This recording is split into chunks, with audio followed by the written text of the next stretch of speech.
Porto to Elvas, September 3rd, 2025. This is the 6th car rental location on Boa Vista Avenue. It is my go-to for car rentals since I've arrived here. On this particular day, they gave me a BMW X1 to drive, which I was really excited about because I have an X4 back in the States. When I've been considering buying a car here, I hadn't really considered the X1 because it seemed kind of small. But after driving it, I think it's actually moved to the top of my list. So as I'm about to turn here, I'm going to turn on to Avenida da Boa Vista, which in Porto is known for its modern upscale atmosphere, iconic architecture, and significant cultural institutions like the Casa da Música and the Fundação Serraves. It is the city's longest avenue, and it's a hub for luxury hotels, high-end shopping, and has proximity to a number of beautiful parks and the coast, which includes beaches and a beautiful boardwalk. So it's a really popular location for people who live in Porto.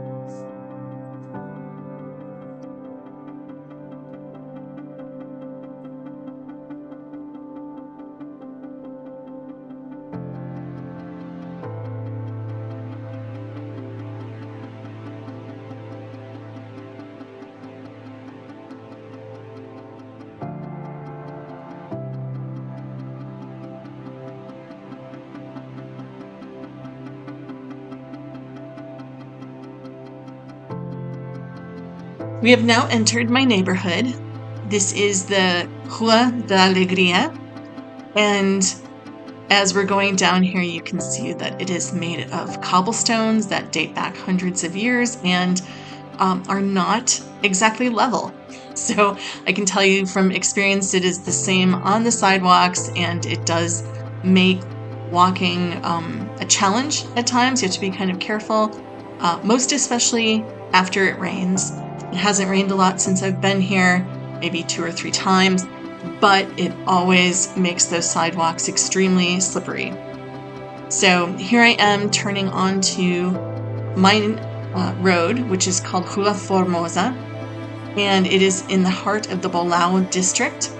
And here, as I approach, you can see my niece Jazz standing there waiting for me so we can load up the car.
One of the interesting things about Portugal is that outside of the major metropolitan areas like Porto and Lisboa, They primarily use stoplights to control speed versus traffic.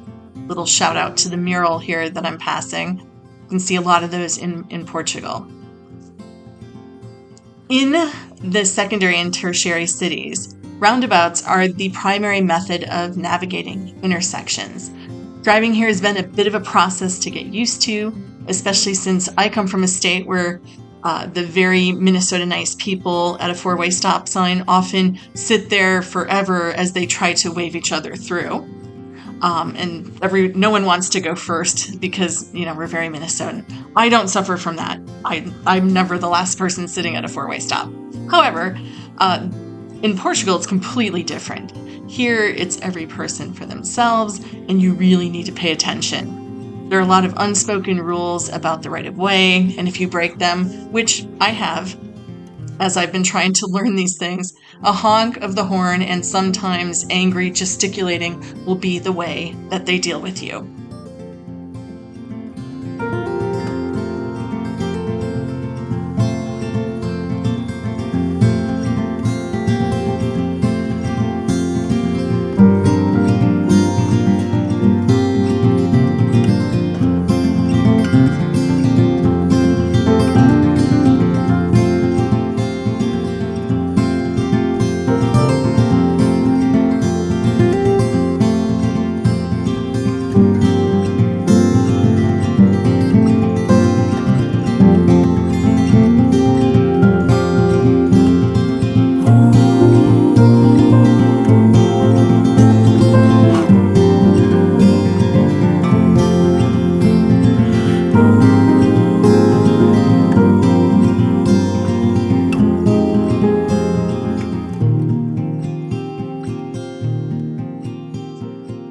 Here you can see on the right some silverish shrub-looking things. They're actually small trees, and that's how eucalyptus starts.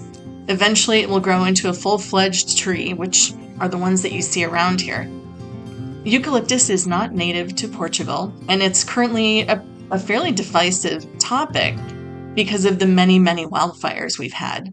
These trees, which can grow up to 70 meters high, and very quickly up to 3 meters a year, they were introduced here in the 19th century. Because it's not native, it is classified as invasive. There are many Portuguese people who hold a very dim view of eucalyptus and its effects on biodiversity, soil quality, and, of increasing concern, flammability in the face of wildfires. Portugal has the largest area of eucalyptus plantations of any country in the world, proportionate to its size. And just for your reference, Portugal is about the size of Indiana, if you're from the United States, with single species eucalyptus plantations stretching across a quarter of our forested land. The paper industry in Portugal relies heavily on the eucalyptus tree.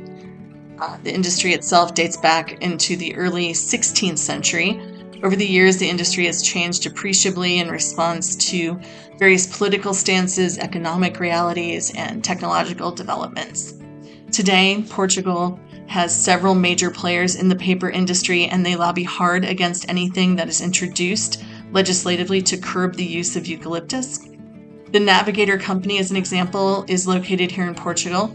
It's not only Europe's largest producer of paper products, but accounts for approximately 1% of Portugal's GDP, about 3% of all Portuguese exports of goods, and nearly 6% of Portuguese containerized cargo. As climate change continues to increase the likelihood of wildfires, the controversy around eucalyptus will remain at the forefront of many people's minds.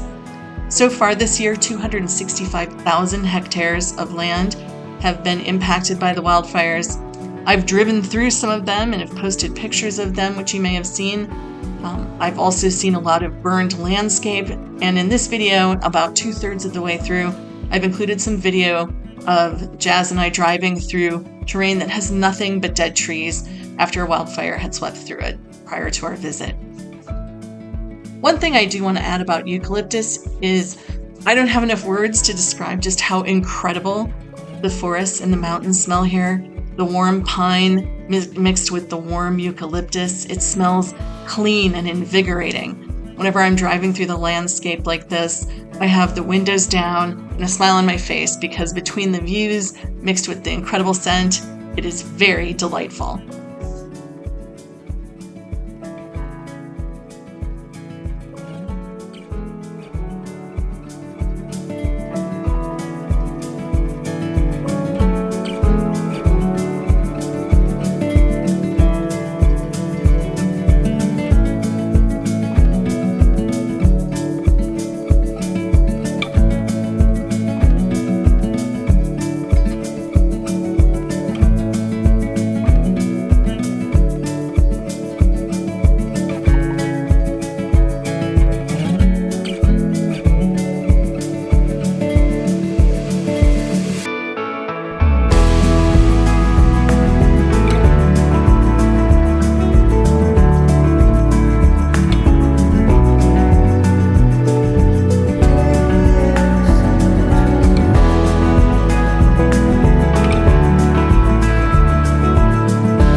Okay, it's been a while since I posted anything in my Google Maps is trying to kill me segments, but here I am slowing down because Google absolutely wanted to send me down that little offshoot of a road, and because it was single laned and didn't have a center line, and I was on a road that was already fairly rural, I decided to stay where I was and continue on.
Okay, it's been a while since I popped in with information, but I wanted to point out that here to the right you can see how climate change is impacting the flora.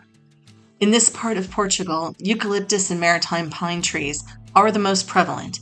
It's been a fairly dry summer, and we were under a heat dome for much of late July and early August, so there are lots of areas that were unaffected by the wildfires where the trees have died or gone dormant.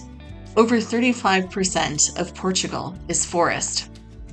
An interesting thing that I read today in a study by the Universidade de Évora is that mainland Portugal is based on a geological substratum so old that all of the steps of evolution of terrestrial plants can be verified here.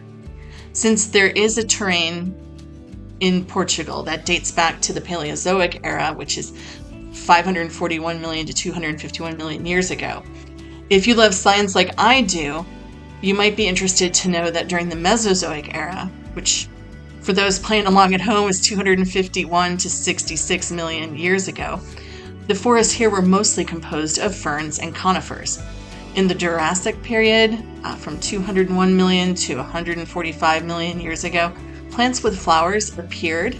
And then during the Holocene period, which is what we're currently in, the steppes of junipers and pines were replaced by forests of oaks, holm oaks, birch trees, pines, and junipers, creating a predominantly forested landscape interspersed with clearings composed of shrub and herbaceous species. Speaking of oaks, in my next video, I'll include a video of cork oaks and talk about cork production here in Portugal. And just to wrap this up, I will note that in 1824, the Administração Geral de Matas do Reino, or the Forestry Management Services, roughly translated, of the Reign, was established and has been active in managing the forest lands ever since.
where we begin to climb as we enter the Serra da Estrela Natural Park. Apologies for the reflection in the windshield. In the States, I had a matte black cloth covering that I had over my dashboard to prevent that from happening. It wasn't feasible to bring it here. It's also not really feasible to create one because every rental car that I have is different. I have thought about getting some matte black material to maybe just try to cover the dash, but I don't know if that will work the same way. So I might just wait until I live here full time and buy a car. I first drove through the Serra da Estrela back in June. I was fascinated by the changing landscape, from foliage-covered slopes like you see here, to fields of rocks, which you will see later, with really large igneous boulders cropping up all over the place. It reminded me of some of the moraines or erratics that you can see in northern Minnesota, large boulders left behind by melting glaciers. While these look similar, because I'm in the mountains, I knew it didn't make any sense for it to be that. So the geology of Portugal is something I've been looking into ever since. AI tells me that Portugal's mountains were formed by ancient tectonic activity during the Hercynian orogeny. An orogeny is the prolonged folding of tectonic plates due to pressure as they hit one another. That process created the Iberian Massif, which is a compact group of mountains, and it was later influenced by the Alpine orogeny, which caused uplift and folding of existing rocks. This area was shaped over millions of years by subsequent erosion and weathering. Now, if you're really into tectonic plate shifting discussions, like I am, this next part will be thrilling for you. If you'd rather not think about the fact that one day, continents will all mush together again, destroying everything that we know to form a supercontinent, then maybe skip to the next chapter. For the two of you who stayed with me, around 360 million years ago, the continents of Gondwana and Laurasia collided, folding and metamorphosing sediments to form the Variscan mountain chains.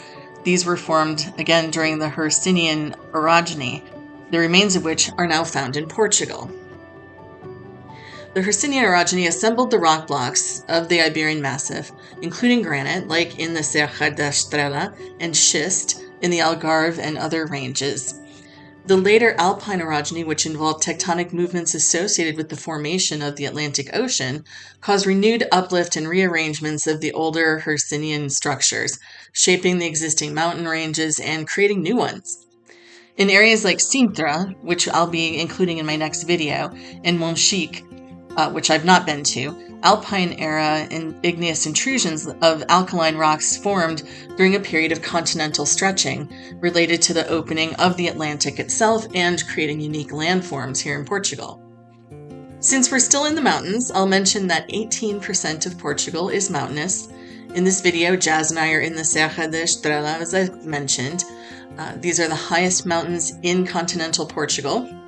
Over this last weekend of September 20th and 21st, 2025, I was in the Serra do Gerês, and back in July and August, I visited Serra de Lousa and Serra do São Mamed, which is on the Spanish border. I'm going to be quiet now and let you enjoy the views.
In another episode of Google Maps is Trying to Murder Me, I stopped to briefly ponder whether or not I wanted to take Google's suggested route. I couldn't see the road from where I was sitting, so I asked Jazz to take a look, and I asked her if it looked okay, and she said yes. So after much maneuvering here, we left the safety of the two-lane road for this forest path. This is the second time I've incorrectly listened to Google Maps as I've headed into Manteigas. I have a friend coming to visit in October and will be on this exact route. I will not be taking any more Google shortcuts. She, my friend that's visiting, asked me for the no danger option, and I intend to deliver on that. The whole time we were on this road, I kept hoping that we wouldn't run into a car coming in the other direction, because it is definitely not a two-lane road, and we were lucky. We made it through.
Here we're entering the city of Manteigas. In my series Google Maps Wants to Murder Me, I included information about Manteigas. If you're interested, watch episode 3. What I will say generally about some of these smaller mountain towns is that historically, they've been left out of the modernization of Portugal that's occurred over the last 30 years or so. However, as interest in ecotourism grows, towns like these are taking advantage of their natural settings, providing a lot of cool things for people to do, kayaking, hiking, anything outdoors, horseback riding, you name it. And so if you want to be in the open air, these towns are really capitalizing on that in order to make jobs for themselves, and it's bringing much needed revenue into their coffers.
This is one of my infamous side quests for a good view.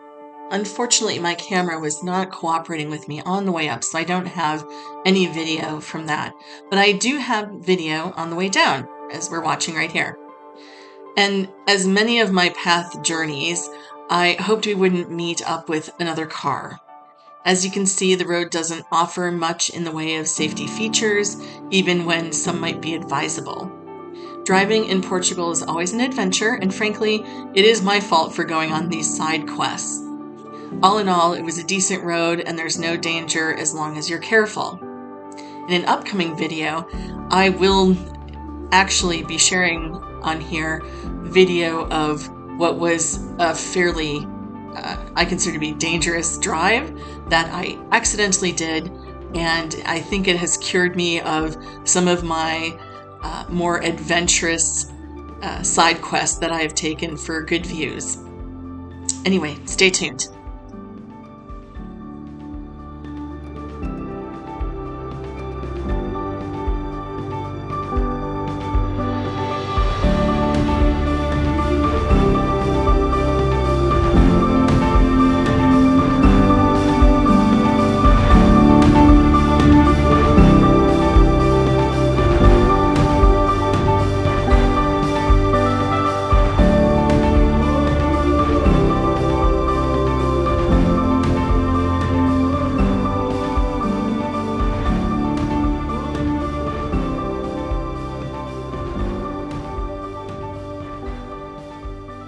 This is me rejecting another one of Google's reroutes. Sometimes it's just better to travel the road you already know.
Here's an example of the devastation wrought by wildfire.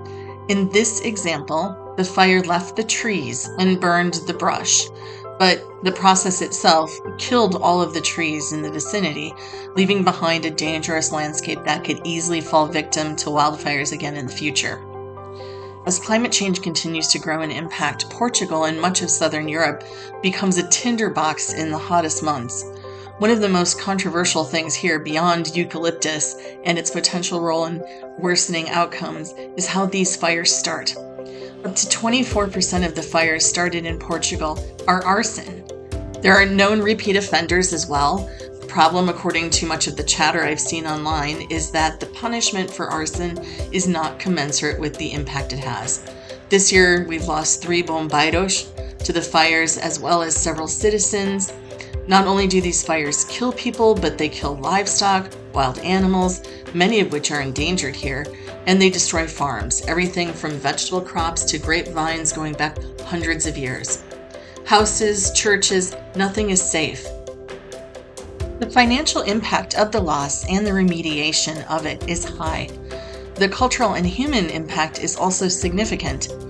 I won't be able to vote here until I'm a citizen, but if I could vote now, I'd be looking for candidates who prioritize environmental issues and for the criminal justice system to significantly increase the fines associated with an arson conviction and ensure that they address the psychological issues of those people who are repeat offenders as well.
This was an attempt to go see the Castelo de Marval. Google wanted me to drive through the gate that you'll see here in just a second, but to me it looked like you had to park and walk inside, and then unfortunately with a little more investigation we found out the castle was closed, so we looked around a bit outside of it and then went on our way, putting a pin in it for another time.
On the left, up on the hill, you can see the Castelo de Elvas. Elvas is where we spent the night in the Hotel Dom Luis. We are about 8 kilometers from Spain, and it killed me that we couldn't pop over to Badajoz. Since I don't have my official residency card yet, I can't leave Portugal because all I have is my visa and my passport. Hopefully by the end of November, I'll finally have all that situated and I'll be able to travel around all of Europe. But back to Elvas, a city of 23,000 people, and it has been a World Heritage Site since the year of 2012. It is in the Alentejo region of Portugal, and its climate is Mediterranean, with hot, dry summers and mild winters. I've been here twice now, and the city is really cute, but sometimes the temperature is in the hundreds during the summer, so it is not at the top of my list of places that I might want to live someday.